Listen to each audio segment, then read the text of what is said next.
শুভ দুপুর বন্ধুরা। আমি রান্না করতে বসে গেলাম। কি রান্না করছি আজকে? ভাত হচ্ছে, বেগুন ভাজছি, আলু পটলের তরকারি হবে, আর ডিম করব।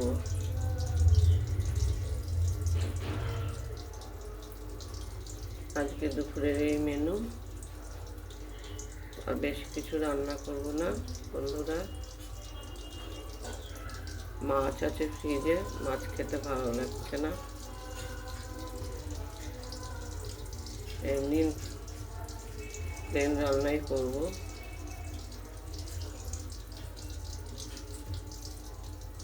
ঠিক আছে বন্ধুরা, সবাই ভালো থেকো, সুস্থ থেকো, টাটা। সবাই রান্না করে নাও।